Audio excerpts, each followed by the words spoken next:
everybody, it's Allie, and welcome to our Y&R Chat for Sunday, October 13th, 2019. Kane is investigating Chance Chancellor, and it leads him to an alleyway where, out of nowhere, a gloved hand comes down upon his head, knocks him out, and drags him off scene. Wait a minute. I know this story. I just read a book exactly like this. It was called Stolen Lockets, Broken Hearts. Yes, that was it. It was a period piece. So it was like suits and fedoras and such. Just imagine it in black and white. This guy, this hot detective guy, was doing some investigating. He was poking his nose around where he wasn't supposed to. And there was a point where he actually was in an alleyway, got whacked over the head by some mysterious gloved hand, and was down for the count. I think the guy's name was Flynn. Yes, that's it. It was Flynn. And it turned out that he was totally okay in the end because he was rescued by his older lady sidekick named Velma. She showed up just in the nick of time to rescue him and save the day and even to kiss him. So I am not even worried about Kane right now because I know how this plays out. I know that Tracy is just around the corner. Oh wait, no, she's not. She's stuck back in Genoa City with Jack, writing the Abbott family story titled, "Thank God We're Not the Newmans." Now there is a great book title. Stolen Lockets, Broken Hearts, not so much. That was a little bit of a dud, but thank God we're not the Newmans. There is a catchy title. Oh, I have got to tell you guys, I am so annoyed right now, truth be told. I cannot believe that preview for next week where Jack and Tracy are discovering that Dina had some sort of connection to Stuart Brooks. I am infuriated about this.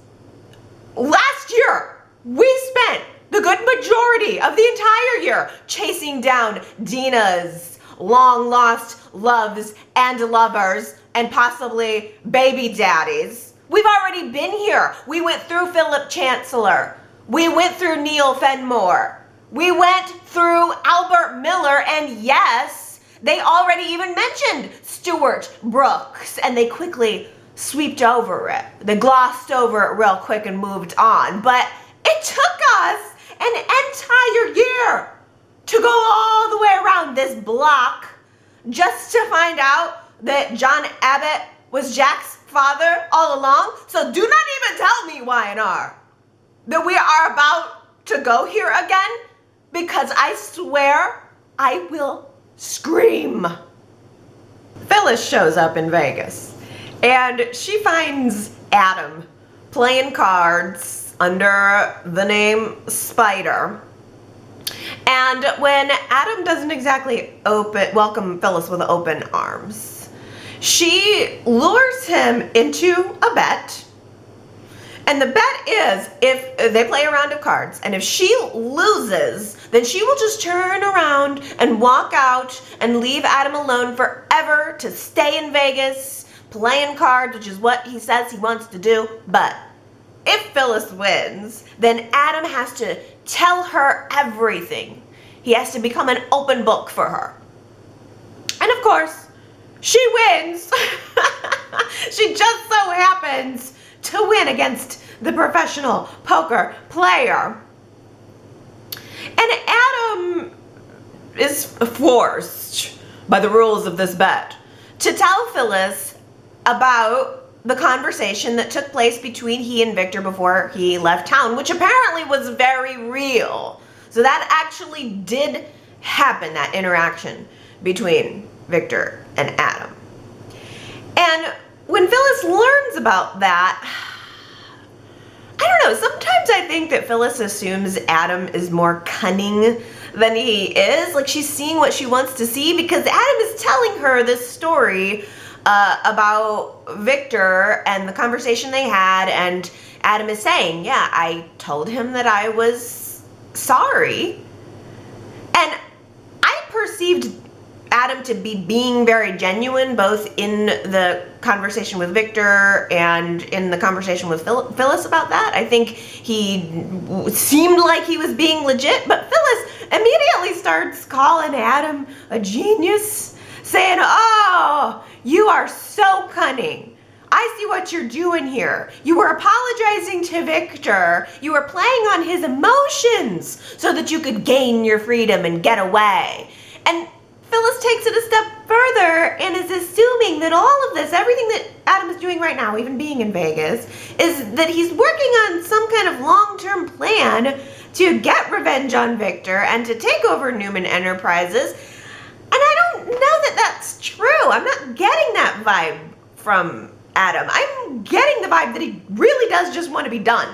He wants to be done with all of these people. Why would he leave and abandon his son as part of a plan to continue this revenge game against Victor and to gain control of his company? And I don't think that's where Adam's head is. I think that's where Phyllis's head is at this point. I think Phyllis wants revenge on Victor. I mean, let's not forget that Phyllis was the one who was barking in Adam's ear, telling him that it was Victor who tried to run him over in the first place. So Phyllis is constantly baiting Adam into this rivalry with Victor, and I think it's because it's what she wants to hear. I think Phyllis is turned on by bad boy Adam, and her and Adam talking about revenge on Victor is kind of her idea of talking dirty.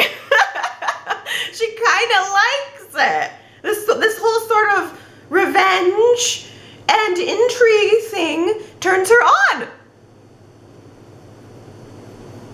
I think Adam and Phyllis are going to hook up one of these days, and it is going to be explosive. I mean, I want to savor it. I don't want it to happen today, but I kind of am starting to want it to happen in the future. I'm really here for it. I think that Phyllis is definitely attracted to him, because she was even making little tiny comments about him and his persona, Spider, and he sounds like somebody who should be on a, you know, wearing a leather jacket and cruising around on a motorcycle, which she knows she's attracted to guys like that. She was all about Danny. I mean, Phyllis loves a bad boy, and I think she sees that in Adam. I think she wants him at least a little, even if it's subconscious. And I think he kind of probably likes the attention. I think he could definitely get down for sleeping with somebody like Phyllis. So I don't know. I'm kind of thinking at this point that maybe it was all for the best that Adam's long-awaited romantic reunion with Chelsea never panned out, and neither did the reunion with his true, always, forever love of his life, the real love of his life forever, Sharon. Because I think that Adam and Phyllis together could be a showstopper, folks. But Adam was not entirely an open book with Phyllis. He didn't answer all of her questions. He only answered the questions about Victor. He didn't tell her or us a thing about his connection to Chance Chancellor. So, of course, when Kane shows up at Adam's hotel suite, Adam doesn't tell Kane a thing about Chance either. Now, Phyllis is taking a very personal interest in this connection. It's something that she tried to investigate previously. And since Adam's not telling her anything, Phyllis is trying to team up with Cain to find out what is up with Chance. I think her curiosity is piqued. She's sort of obsessed with Adam. And she thinks that whatever has gone on there between them, that connection could potentially convince Adam to come back to Genoa City and have sex with her sometime soon. I see you. I see through you, Phyllis. I see. But Cain is not having any of Phyllis. Cain is just toying with her. He's enjoying his investigative job here. He's flashing all kinds of those big sexy smiles this week, and that's all he does to Phyllis. He just gives her a big old smile, but no information. And there was a sense at the very end of that private conversation between Cain and Phyllis where I got the impression that Phyllis was trying to warn Cain, like whatever information she might have already picked up on about Chance, she knew there was an element of danger there. And she did tell Cain, you really could use my help. And it came off to me as a little bit of a warning, like maybe Cain didn't exactly know what he was getting himself into. Maybe Phyllis will end up saving his butt if she already had an inkling that he was in some kind of danger. And of course he is. Cain keeps poking around on his own, putting out feelers, trying to find Chance, and supposedly out of the blue, he gets a text message, supposedly, from Chance. And the text message tells Cain to meet him alone. Hey, it's me, Chance. Heard you've been looking for me. Why don't you come and meet me alone in a alleyway in Vegas? Yeah, this is a great idea, Cain. Why don't you just go do that? And sure enough, he does. He's there in the alleyway for, 30 seconds before a gloved hand whacks him over the head. Like, it literally knocked him out with one swipe, steals his phone, and then drags him away like a sack of potatoes. I'm getting the impression now that we might be dealing with someone who is impersonating Chancellor, stealing his identity and conducting all of these dirty deeds in his name. Because in the previews for next week's show, Amanda and Elena are coming face to face for the first time. There was no slapping that I've detected. It seemed all very open and honest and civil. And Amanda is remarking to Elena about how she doesn't really even want to be involved in all of this mess. She never should have let that old jerk drag her into this in the first place. And Devon walks up in the middle of it and he hears Amanda making that comment and says, well, who are you talking about? Because you can't be talking about Chance then. He's your client. He would be the one to have dragged you into this, and he's not an old jerk. Maybe he's a jerk, I don't know, but he's not old. So who's she talking about? Who's the old jerk? Now, initially my first thought was, well, okay, the biggest old jerk that I can think of right now is Victor Newman, of course. He is the biggest old jerk to beat all the other old jerks, but he seems preoccupied with other things right now, and he has enough billions, so I can't really think of what his motivation would be there, and I don't think he'd do that to Catherine. So I'm starting to think that the chatters who mentioned this last week are right. Maybe it is Colin. Colin is definitely an old jerk. He would have motive for wanting his son Cain to become the beneficiary of all that money. And if Colin was behind it, then it also would explain Jill's presence in the story right now. She was married to Colin, and for that and other reasons, she sees Cain as a son. she is certainly closer to Kane than she is to Devon, but she would feel torn between Devon and Kane if the will were being disputed. Yet at the same time, Devon got really unnecessarily hostile with Jill. He made an enemy of her when he really didn't need to this week. And Jill was just trying to help, I think. But at the same time, she walked away from the conversation with Devon, had another conversation with Kane, saying, well, you know, if Catherine's true intentions were for Kane to have the money, then Jill would want those wishes to be followed through with, so we would put her on Kane's side if the will did turn out to be true. It would put her on Kane's side, and then if she were to later find out that Colin would be behind it, she would be obviously furious and betrayed. But the only, everybody is just so caught up in this whole will thing, they're almost not even thinking about the fact that it makes no sense that Catherine would leave Kane all of this money. There's no way. He wasn't even mentioned at all in the original will. And she wasn't related to him. She was close to him, but not that close to him. It makes way more sense, knowing Catherine, that she would leave the money to her grandson. And it should stay that way. The only way that Kane's just gonna get Devon's billions is if Devon just decides to give up the money. Lo and behold, this week, he tells us and Elena that the statute of limitations has run out on contesting Catherine's will anyway. Well, gee, maybe that would have been something good to know weeks ago, like before the lawyers met with each other.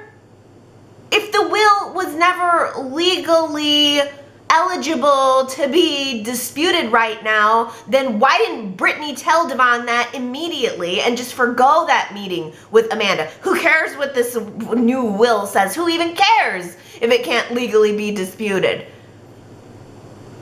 And if Amanda is a real lawyer, then why didn't she know that the will can't be disputed? The way that Nate has been looking at Amanda and quizzing her and confronting her and asking her trick questions about her credentials, it's clear that he doesn't really think that she's a lawyer at all. So maybe she is a scammer and maybe she is in on it. I don't know. It's awful weird that Devon mentioned again this week that she doesn't have much of a presence online. When he does a search on her name, nothing comes up, not even a single photo. Who could pull that off in this day and age? No one. Everyone has at least one photo of themselves out there when you search for their name. So the fact that there's nothing, and not really even a lot beyond her law degree, there's nothing about her online. To me, that seems like a sign that Amanda Sinclair is a new identity, and anything being seen online is just a new creation. So then that means if Amanda's not Amanda, then could it be that she's Hillary? Is it possible that maybe Nate knew Hillary was still alive and that's why he's giving her the side eye right now, wondering what she's gotten herself caught up in? I don't know. I don't know. I don't know. I'm still, my leading theory is I'm leaning on thinking that Colin is behind this.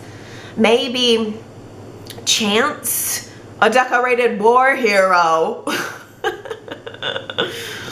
found out about Colin trying to pull some scam with this will, trying to get Kane named as a beneficiary. Maybe Chance found out about it and tried to stop it and maybe got himself abducted or something and got his identity stolen, and now Colin and this fake Chance are running scams all across Vegas. And maybe Adam just knows about it. Maybe they ran in the same circles, and so Adam just kind of knows what Chance is up to. But I don't think Adam's in on it. Adam doesn't really seem interested even in money at this point. He seems satisfied to just be off the radar, playing poker games for small amounts of money for the rest of his life. But maybe part of Adam's redemption story will be a return to Genoa City to help bust this whole scam wide open.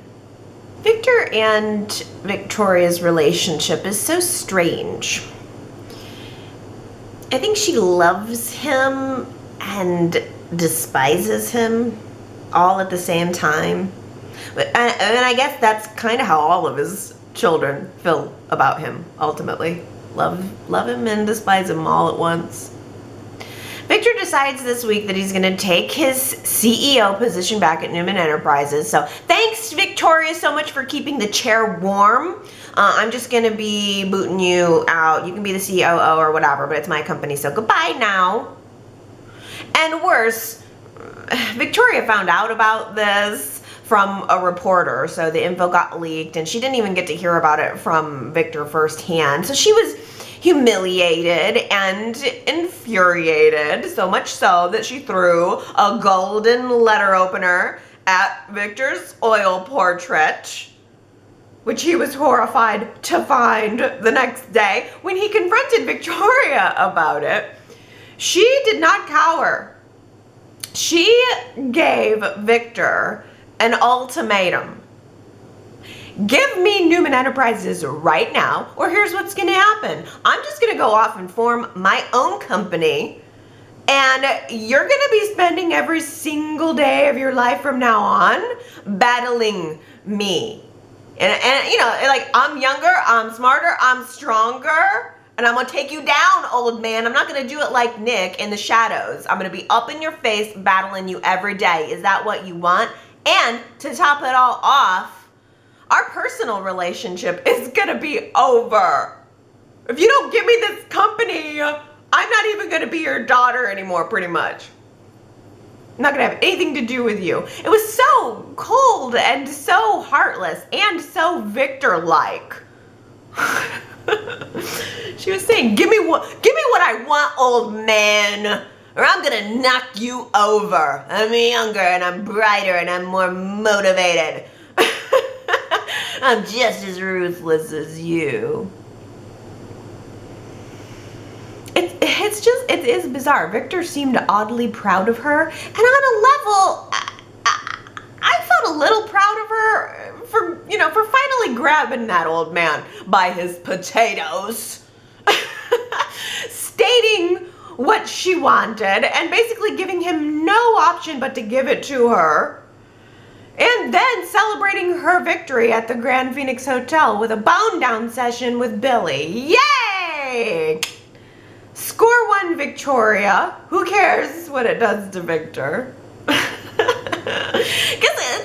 I don't know how to feel about it. The whole thing was sort of twisted and bizarre, and I felt uncomfortable by it at the same time. Forcing Victor to retire from this company that he built from the ground up for most of his entire life before he was ready, forcing him into retirement before he was ready, it feels like entitlement to me. Like Victoria felt like she was entitled to this company and he just better give it to her. I don't know. I mean, I think Victoria is right in that Victor uses Newman Enterprises as a security blanket. He's always done this, and he wraps himself in it the second that things in his personal life go bad, which is often. But I don't know, at this point in his life and in his health, I think he does need to take a step back. I just wish it was his decision to go, taking a stroll, smelling those roses and Chancellor Park, and I mean, retirement is a good idea. I just wish it was his idea. He does need probably to just let the only one of his children who has consistently expressed the capability and the desire to run that company just run that company. That's probably what should have been done. I just wish it wouldn't have been by like coercion or blackmail. I don't know. Emotional blackmail. Anyway, what it is just setting up plot, and we all know this. Victoria running that company means she is leaving it open to Adam and Phyllis's attack. Because while Victoria may very well have been able to knock over an old man and steal his company away by force, Victoria is still no match for Adam. Victor made a phone call to his private eye at the very end of Friday's show, telling them to just stop looking for Adam. I was pretty sure that he had been telling everyone in town that he already did that, but now that he's agreed to Victoria's forced retirement plan, Victor is just now accepting that she is the heir apparent, and there's no more need to keep holding out hope for Adam to come back and do it. So just call off the search for him. I mean, the scene of Victor handing over the chair to Victoria was beautiful and heartbreaking and so many emotions all at once. But there was also a part of me that was having trouble connecting with it because we all know that Adam is gonna be back. The scene had a sense of permanence about it, as if Victoria was gonna be there long. Adam is going to come back soon to pry that company out of Victoria's cold talons. And probably this will be part of his redemption story too. He will probably save Victor from a life of golfing and having afternoon tea with Nikki, going with her every day to feed the horses in the stables. By the way, did anyone catch how Nikki mentioned that, oh, if Victor is going to be retiring, then maybe maybe she should retire too? Really? Apparently, Nikki revealed this week that she is still working at Newman Enterprises in the real estate division. Has she been going to the office every day in those fabulous outfits and blazers and gowns? Huh. Could have fooled me. In the brief time span when Victoria was deciding how she was going to handle the Victor demotion situation, Billy decided that he wanted to use his new position as co-CEO of Chatterbox to lure her over to that company. He wanted to work side by side with his woman at Chatterbox. And that decision, potential decision, created the first rift in the Billy-Kyle co-CEO situation. Kyle didn't think that it was such a good idea to have Victoria working there. I mean, probably because Kyle was afraid he was going to be outnumbered, overpowered, overshadowed. I wouldn't want to work with Billy and Victoria together either. They would be obnoxious on a day-to-day basis. Victoria would be trying to boot Kyle out of his position on day 2. She'd be trying to become the other co-CEO, and then on day 3, she'd be trying to boot Billy out, and she would want to become the full CEO. So I get where Kyle's concerns were coming from, but when he expressed some concern to Billy about it, Billy immediately went on the defensive.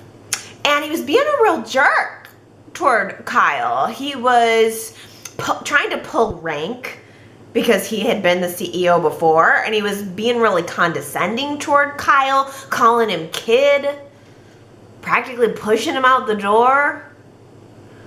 I don't know. Billy's track record as CEO is not exactly stellar. Oh, it had some spectacular moments, but it also had a pretty spectacular downfall, including, as Kyle mentioned, how Billy got kicked out of the CEO position for embezzling money from the company to pay off his gambling debts. There is a reason that Jack did not give Billy 100% of this company right now.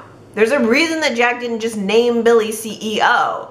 Billy wasn't completely stable when he was stable, and he is definitely not stable now. He just recently had a psychotic break.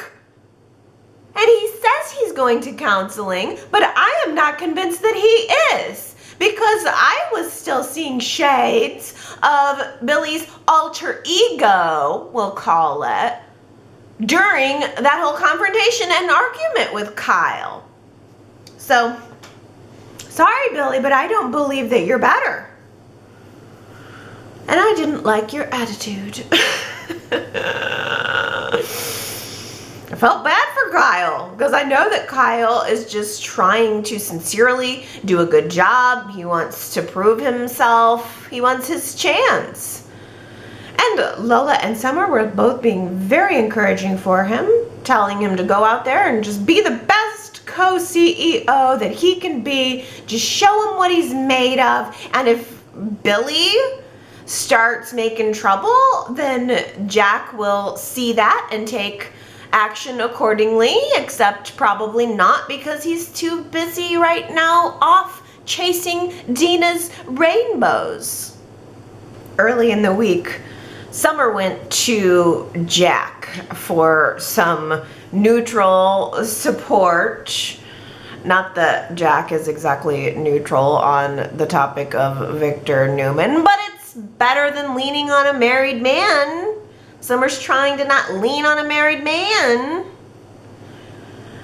But while Summer was talking with Jack, Victor showed up at the door of the Abbott mansion. Whoa! How'd he know she was there? Was he having her followed? That's weird. It was a good scene, though. I really have to say that was a good scene. And it was such a heartbreaking moment when Summer was describing her grief to Victor, how she grieved for him. And now she feels like she has to just protect herself. That grief was so intense that she has no other option now but to just choose to trust Victor less and to love him less. Because maybe that way it will hurt less the next time he betrays her. Ugh. Yes, it just felt so awful for her. I kind of wish she would just give Theo another try. Just go lean on Theo some. I got all kinds of affection for Theo. He had a bad week. But I gotta give him credit for getting back on the horse. I really like it when a character gets knocked down and doesn't let that phase him. And that's what Theo did. He got knocked down, but he didn't let it phase him. He just kept plugging along. He got fired by Devon for kind of, I don't know, I didn't think it was that big of a deal. I kind of think Devon overreacted. Theo did misread the room, that's for sure, but I didn't think it was worth firing him over. He got shut down by Summer. Summer's not having him and his whole attitude. Theo got shut down by Mariah, and he got read by Mariah too. She was real honest with him. He got shut down by even Abby, just trying to kind of be there for a stranger. And then probably worst of all, he got shut down by Lola. It was super awkward with Lola, though. It started out really cute. They were hanging out together in the society kitchen, and she was playing a prank on him where she squirted some hot sauce on her hand and made it look like she cut herself, and he was about ready to faint again. It was really cute. They were so relaxed and fun, and then out of nowhere, Theo blurts out to her, "Ah, I wish I would have met you before Kyle did." What a clod. I mean, that strategic or was it a slip? I don't know. But what a clod. Why do you have to go and spoil it? Which is what Lola thought. She was immediately offended. She pretty much ran out of the room, left him standing there with his foot in his mouth. Maybe Theo is playing Lola, but I would rather believe that maybe Theo is just starting to finally see what Kyle sees in Lola, because Lola is starting to see something relatable in Theo. And she did address the whole awkwardness thing with him later in a very classy way, a very sincere way. I gotta hand it to Lola. I like how she handled it. And she was even defending Theo with Kyle a little bit, just a touch. You know, Kyle is very anti-Theo for good reason. And Lola's having a little bit of a different insight onto him. And she mentions to Kyle that, yeah, Theo makes bad decisions. He brings trouble upon himself, no doubt. But he's also a real hardworking and very smart guy. Maybe he is just on the brink of turning his life around and making something of himself. Shouldn't we want that for him? Shouldn't we be good friends and want that for him? I don't know though, but when I think about it, I think Theo says what people want to hear, and he was kind of alluding to it in that conversation with Lola. With Lola, he made sure to mention that he's sort of working class. And that's a way to connect in with where she is and who she is. I think he was speaking her language. And even in that conversation, he was saying that that's what he does. He gets into people's heads, he figures out what they want to hear, and then he manipulates them. And I think Lola would like to think that her eyes are wide open. Maybe they are, and maybe Theo's intentions are pure, but there is also that little slim possibility that he's manipulating her. To what end, I don't know. And I don't care, because I like it, I love it. I think Theo's great. He just doesn't fit in Genoa City. His attitude and his perspective on life are in some ways looked down upon with this Genoa City elite. I mean, Theo is a hustler. He hustles for a living. And Mariah noted that when she was talking to him and reading him. She said, you know, I used to be just like you. So that's something, like, it was almost like Mariah was identifying someone else who had that ability to manipulate. And then Summer, I think, wants Theo to be like Kyle. Summer wants Theo to elevate himself, and so she tried to make a point to him of saying, well, hey, that's what I'm doing. I'm over here trying to elevate my life and my morals. And then she suggested that maybe Theo should do the same, and he said, no. What's going on with you right now is you're just starting to sound like Kyle. And it's just two different perspectives. I don't think either one's right or wrong.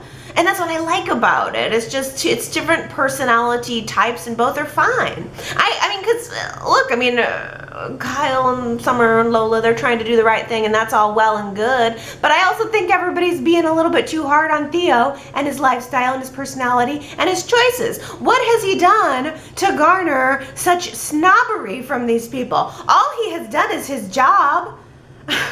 So what if he's a little sneaky? Who in Genoa City hasn't been a little sneaky? It's fun to watch. I think Theo's just so fresh and so exciting. He knows who he is, and he doesn't apologize for it. Unlike most of these people, he kind of owns who he is. He is not being hypocritical. I don't know, I like him. I think he's great. I think this is a well-rounded character. I think Theo is one of the best things this writing team has done. Theo is a better Adam than Adam. He's better at being the Adam on the show than Adam is. I mean, he's representing the smart, lovable bad guy perfectly. Theo is it. You know he's greasy. You know he's greasy, but you kind of like him, you know? I mean, he's riding that line, and it's entertaining, and you can get there. You can relate to it at least a little bit. I do still wonder though if Theo is in Genoa City because he's working on some other kind of plan, something more than his PR company. Because he made a comment to Lola, and I should have rewound and gotten it word for word, but he said something to Lola about how, well, you know, I got fired from Power Communications because I tried to make an end run around Mariah. I didn't read the room, which a lot of people do, by the way. That's so normal. And he said, well, Mariah's not qualified for her job, and I don't know, maybe she won't be in charge there for long. I mean, he made some kind of comment about Mariah maybe not being in charge for long. So that made me think, okay, is there a slim possibility? I'm going to leave room for the slim possibility that maybe Theo is somehow involved with Catherine's whole will switcheroo thing? Because, I mean, Theo is now poised as an enemy of Devon, or he's in opposition with Devon. Theo could be trying to take Devon's money or Devon's assets, and that would include Power Communications. And if Theo were behind the new will and he did somehow get his hands on some of this money, it would eventually make him the owner of Power, and it would eventually make him Mariah's new boss. Is Y&R hinting at a future Theo and Abby romance? No, Theo told Lola that he thought Abby was hot. And then Theo was trying to be there to comfort Abby when he overheard Nate and Abby arguing over Victor's fake death scam. Seems like Abby and Nate are no longer in sync. And it really is a shame that it would have to be one of Victor's scams to, you know, end up costing Abby the first healthy relationship that she's had in a long time. I think I would prefer Abby and Nate to just stay happy and calm for a while. But I don't know. Nate seems to be coming apart a little bit. I think deep down, Nate is really mad at himself for going along with Victor's plan because he sees it as a compromise on his morals. And I'm almost thinking that I've started to see some signs of that physically. Like in that scene where he was confronting Amanda, he seemed darker somehow and almost maybe physically disheveled or something. I don't know, something more is going on with Nate. Maybe Y&R is just going to set up something romantic between Nate and Amanda. Or, I don't know, maybe there are potentially partners in crime? Devon and Nick's New Hope party was really not that much of a party. It was a little bit of a letdown. Mostly it turned out to just be a press conference. Nick's press conference. That was kind of his answer to Victor's press conference from last week. Like Nick wanted to make sure to get center stage to make sure the world knew and the media knew that his priorities and his ethics are much different from his father's and different from the rest of the families. So Nick is totally gonna run for public office. Devon mentioned to him last week that he should do that. Elena mentioned to him this week that he should do that. So it's gonna happen.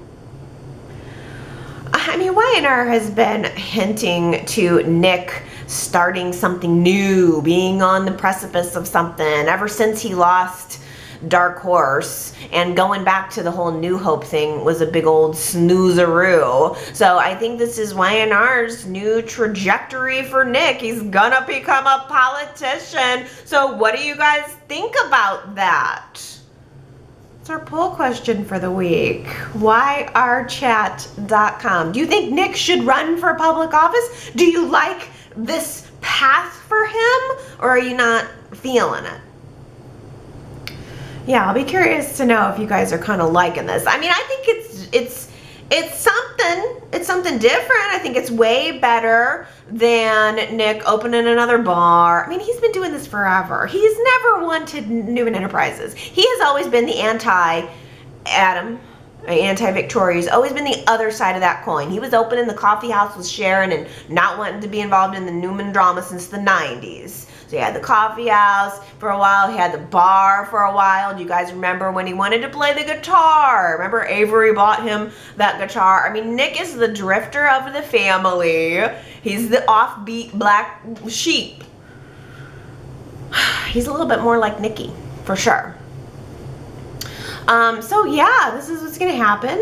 In general, I mean, I like it. I think it's interesting. I like the idea of someone being mayor of Genoa City, you know? I think that would be a different space to fill, and it would give us a different sense of our town and our town's government. I think we could get some story out of that. With Nick as the mayor, and Michael as the district attorney. Look out, criminals of Genoa City! Unless, of course, you happen to share DNA with either Nick or Michael, and then jackpot, Genoa City. Nick suggests that maybe Chelsea should turn to Sharon for some help with an increasingly troubled Connor. I mean, Connor's having a rough time. Where's Christian, by the way? He's yesterday's news. It is all about Connor now. And, you know, maybe Sharon can help him. She has a way about her. I mean, nobody knows more about how to break bad news to a kid over and over and over and over. So Sharon could be the perfect person to talk to Connor. I mean, she already did talk to him twice.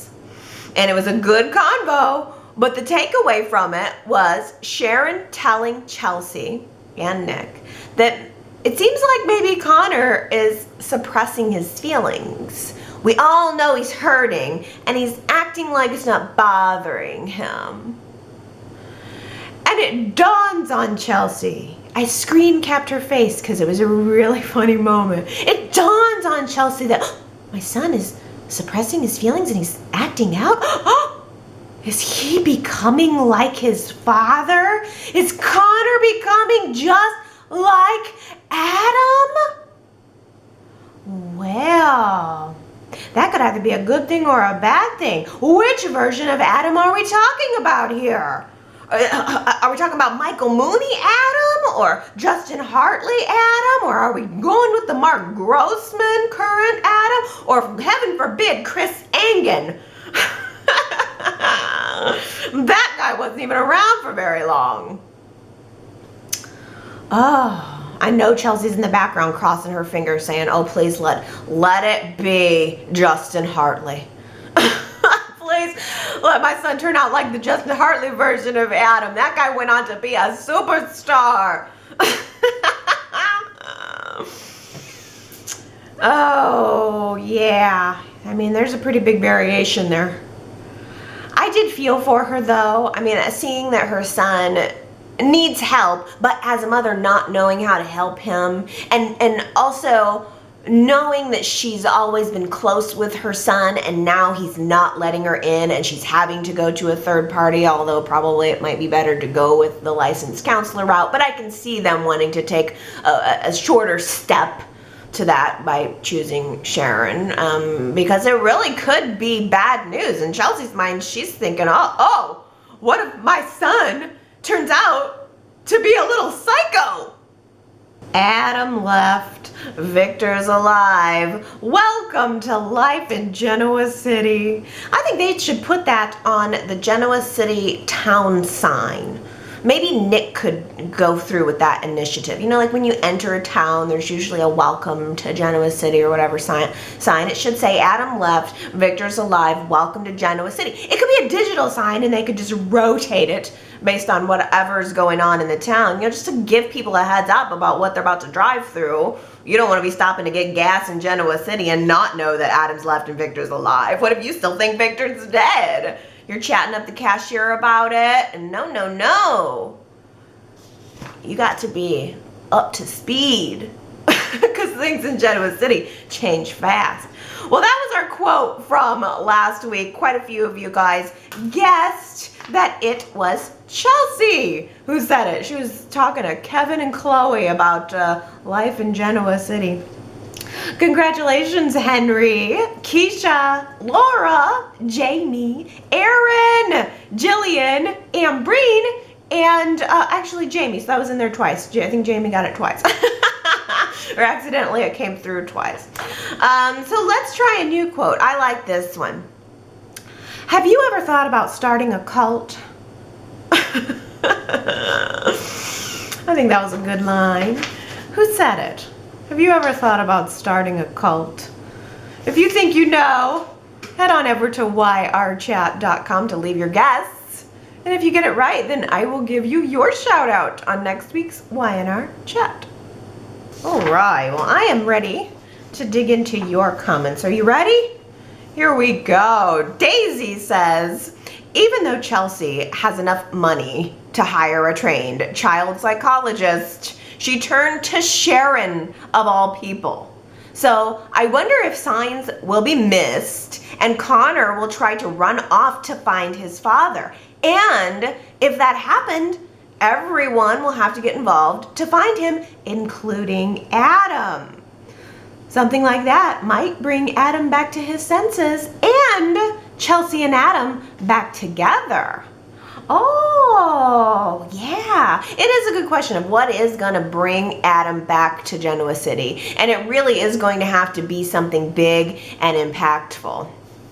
And it's clear, even, and Phyllis was poking around with Adam a little bit during their poker game. And it's pretty clear that Adam is not happy about the fact that he had to leave his son. It is a big old sore spot. And yeah, maybe if Connor were to disappear or if he learns about what's going on with him, maybe that could be something that would cause him to want to come back to town. Well, hey, let's look at our poll results from last week. I asked you if Sharon and Ray should reunite. I'm shocked. 80% of you said yes, Sharon and Ray. Wow. Just 20% said no. I voted no, and not because I don't think they're a cute couple. I just think the timing is all wrong. I just wish that Y&R, I think there's been enough going on with the Adam thing. I think they need to put a pause on this and revisit it a couple months down the road when I'm convinced that Sharon is over Adam. But I am in the minority there. Wow, 80% want Sharon and Ray. Where were you guys when I was all for Sharon and Ray? I feel like when I was holding my pom-poms for Sharon and Ray, everybody else was saying, no, they're boring. And now that I'm off the train, 80% of you are like on it. And I'm standing on the sidelines here. Astra says, I voted yes.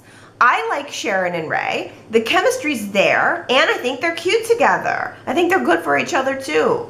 I know some people may think they're boring, but if the show needs a no drama, boring couples, I'd rather it be Sharon and Ray. I know, I like the calm for Sharon.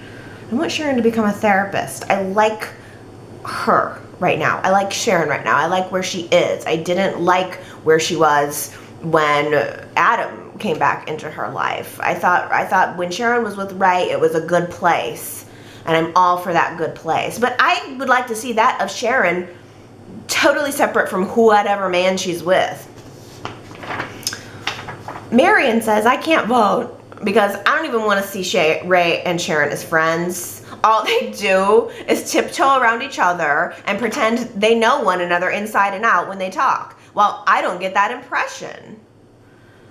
That's the other thing, Marion, is it does feel like they tiptoe around each other. And it's been that way for a while, hasn't it? Sharon always seemed like she was tiptoeing around Ray, and when the Mia situation came up, and now it's just a continuation of that. I agree. It doesn't feel fully honest. I don't know. They're cute, but I gotta get there, like, I gotta be there emotionally. Ellen says, no, Ray and Sharon should not reunite. Ray sees the world in black and white and is too controlling. Sharon is a free spirit with a very complicated past who sees all the shades of gray. They will never work. Sharon doesn't need another man who thinks he can tell her what to do. Let Sharon be Sharon. Ray is a good guy, but not for her. Oh, that's a good way of describing it. Ray, black and white. Sharon, shades of gray. Good analogy there. Well, I think we're going to get Sharon and Ray one way or the other, but we'll see. There was a little, Sharon and Ray were both in the preview for next week, so we'll see. I mean, just because the fans want it now doesn't mean it's going to happen. Let's shift. T. Nicole says, Kyle holding Summer's hand just spoke so loudly that Kyle and Summer are nowhere near over. However, I don't think either of them will actually pursue anything, and Theo will be the one to stir the pot and exaggerate the situation to make Lola think Kyle and Summer have something going on between them, which will cause Lola to sleep with Theo. This reveal will then lead to Kyle and Summer actually getting it on. Does it look like Lola and Kyle's marriage is headed for a break, or are they going to go the distance? Oh, good question, T. Nicole. And how does it factor in that Lola might be pregnant? We saw that in the preview for next week's show. She must be experiencing some queasiness or something in the kitchen, and Abby suggests that maybe she's pregnant. I don't think so. If Lola was going to turn up pregnant, I think Y&R wouldn't have included it in the previews. I think that's a fake out. And also, I don't see how it services the story. If Lola's pregnant right now, then Lola and Kyle just ride off into the sunset and have their baby. It seems more so, as T. Nicole said, that they're setting up some trouble for Lola and Kyle. We've got Kyle and Summer so very clearly becoming close, him holding on her hand, and then Lola defending Theo, seeing a little something extra in Theo. It seems that the majority of signs are saying trouble for Kyle and Lola. So I just don't see how a baby serves any, further plot right now. I think it's a fake out. Hey, Sandra says Elizabeth Hendrickson is pregnant.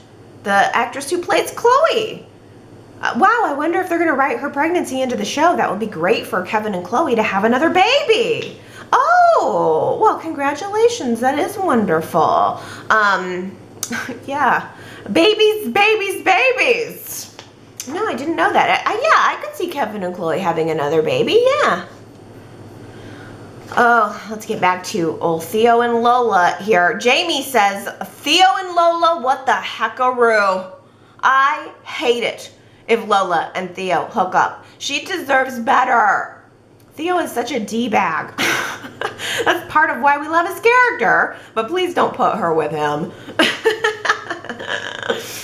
But Leslie says on the flip side, Lola with Theo is much better than Lola with Kyle. Theo won't allow himself to be dullened. Dullened. I don't know. I don't feel like I have a dog in this fight. I like the character inspection. I like getting to know these people. Marianne V says, I think Theo's falling for Lola. Or at least that's what they want us viewers to think. Plus, if he can take her away from Kyle, all the better. There has to be some other reason Theo is so obsessed about Kyle. He wants everything that Kyle has, including Lola and Summer. I wish we had some sort of insight into Theo's motive. I'm getting him. Like, I get who Theo is. I don't get what Theo is doing.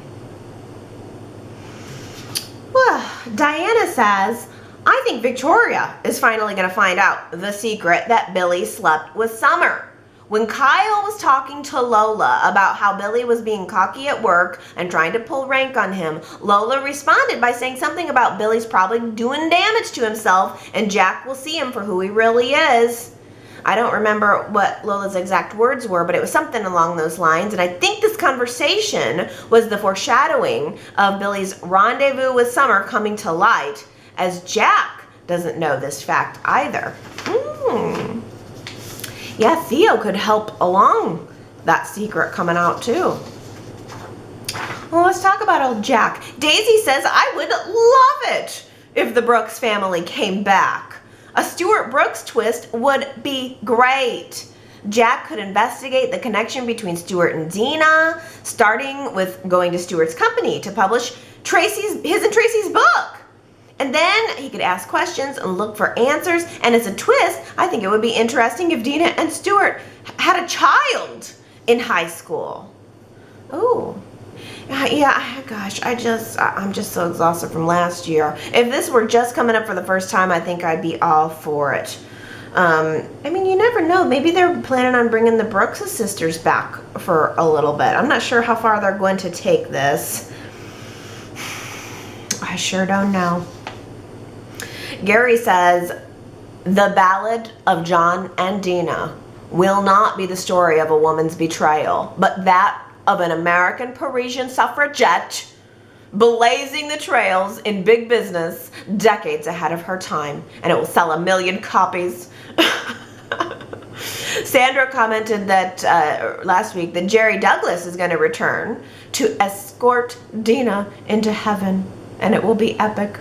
I can all but guarantee my own personal tears with Jerry Douglas after years of popping in at the drop of a hat as a ghost over nothing, pulling rank to recently state how he would only return to Y&R for an important story.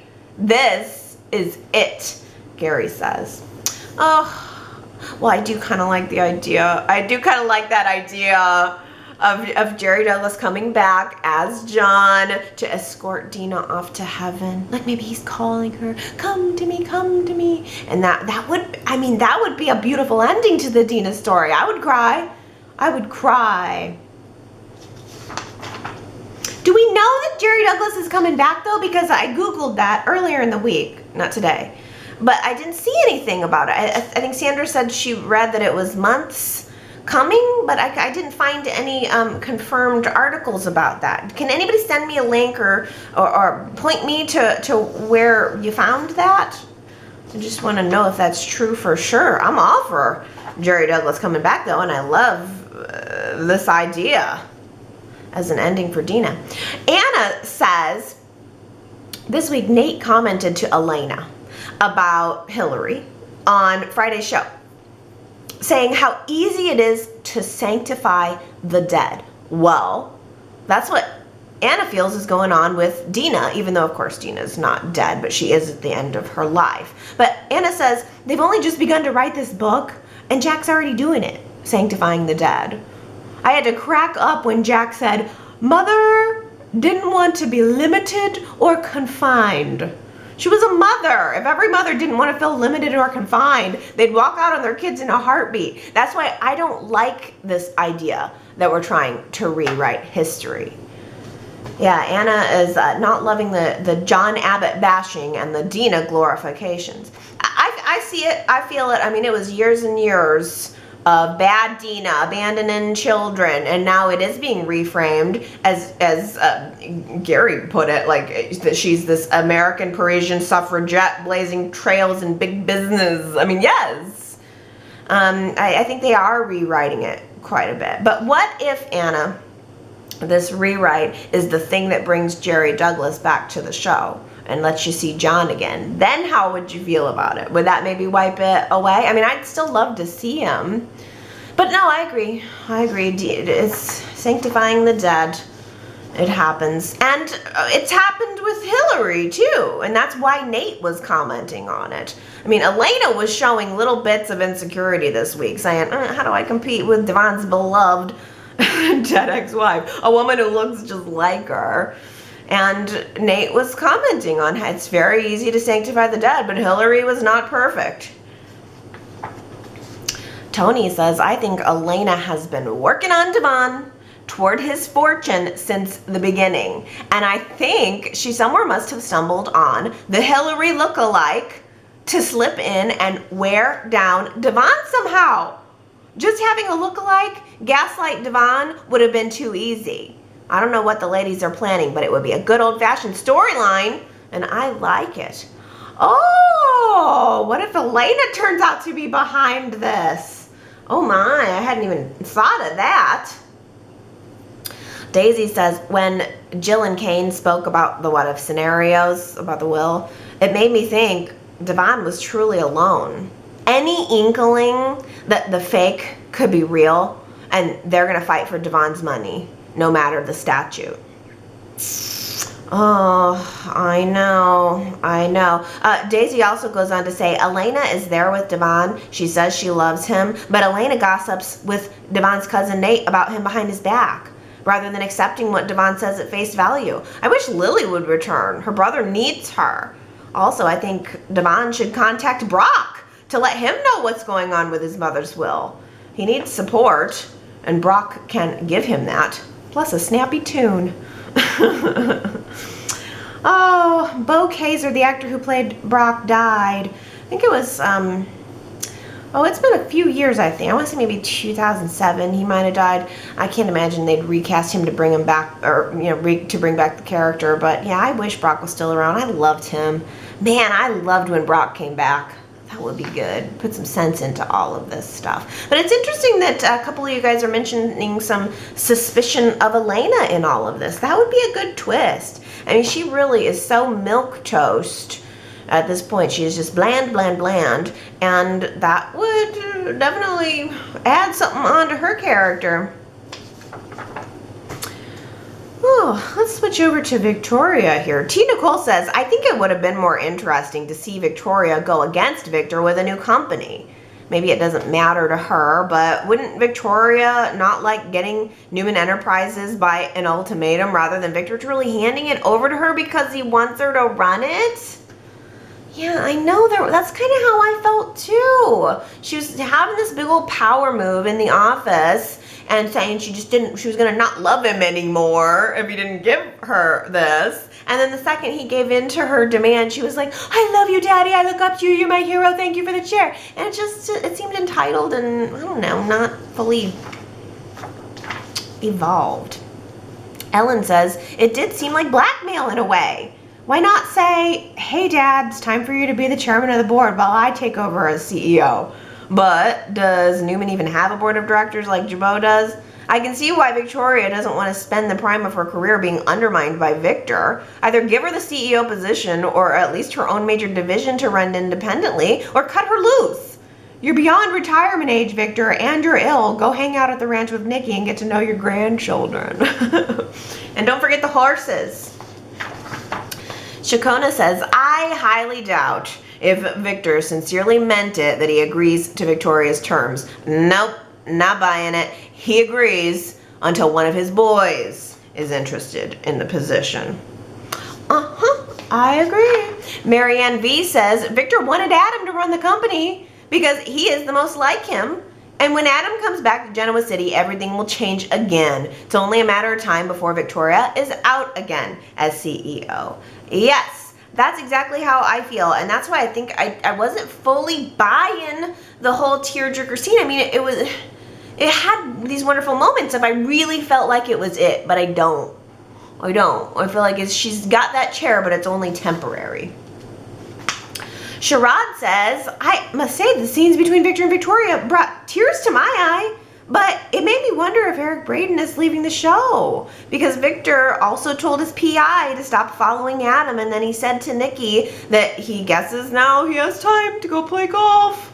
I don't see Victor Newman playing golf, but I can see Eric Braeden. On another note of the week, I noticed that Lola's knives were put forward in the show twice. Theo rearranging them and Lola carrying them. I wonder if they're foreshadowing them coming into play around Halloween, maybe. I don't think this is Victor retiring. I don't. I think Y&R is trying to find ways to work him in without having him be a major plot point. Eric Braeden has said he never is leaving the show. So I don't think this is the end of Eric Braeden. But I did notice those knives, right? Because Lola has her name on the bag.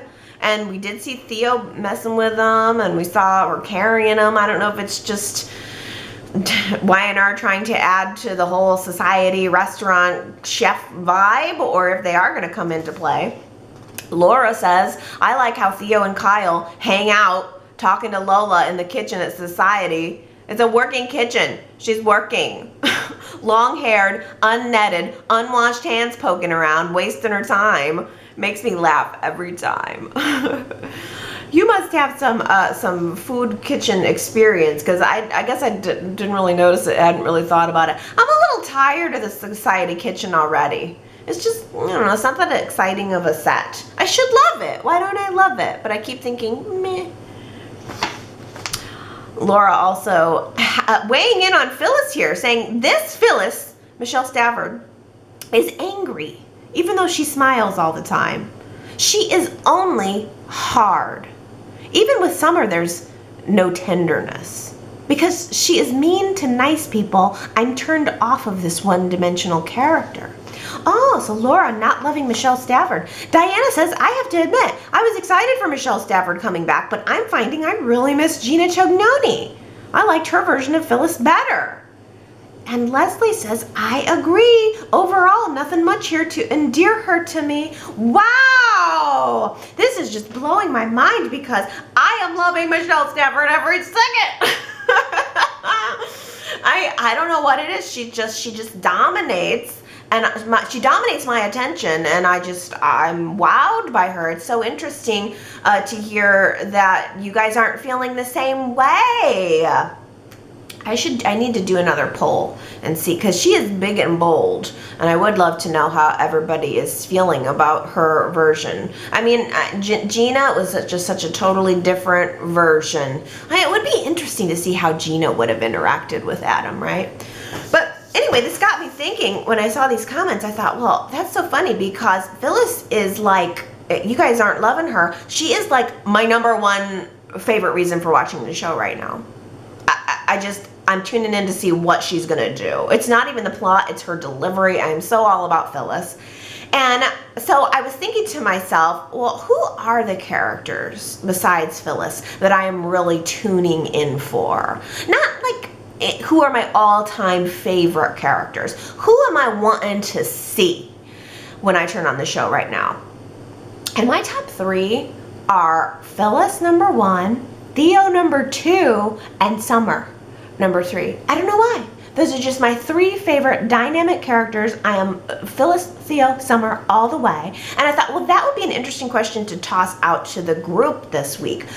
Give me your top 3 favorite characters who are on the show right now. Don't pick people who are not on the show, haven't been on the show in a couple of weeks. Who is on the show, involved in a story that you see, that you are tuning in for. YRChat.com. I think that's a really good question for the week. Only give me 3. 1, 2, and 3, your tops. And let me know who is really helping you want to watch Y&R right now. I'm sure your responses are going to be way different from mine, but if you leave me those comments, I'm going to read everybody, see who a lot of people say, see who a lot of people don't say. We'll see who's there, see who's missing, and we'll talk about them on next week's Y&R Chat. Okay, everybody. Time for me to rest this throat. My voice has gotten more hoarse as Y&R Chat has gone along. I caught a cold. It nabbed me on probably Tuesday. I think by Tuesday I was starting to feel the cold with like the yucky skin and the cough and the nose all stuffy and runny at the same time. It was all up in my head, sore throat. But I took my medicine and started feeling better, and then I woke up this morning feeling worse again. It's just hanging on. So my throat's all dry. Hopefully it wasn't irritating for you listening to me this week. All congested and yucky. But yes, I think I'm gonna go. I'm gonna have a little cup of tea and enjoy the rest of my day, which is what I hope you guys do too. Don't forget to go to yrchat.com to leave me your comments as always, and your top 3s. That's gonna be the thing I'm gonna be looking for on the site this week. Who are your peoples? Who's exciting to you right now? That's gonna be fun. Okay, well, I hope everybody has a wonderful week, and I will see you again next Sunday. Okay, guys, I love you. Bye.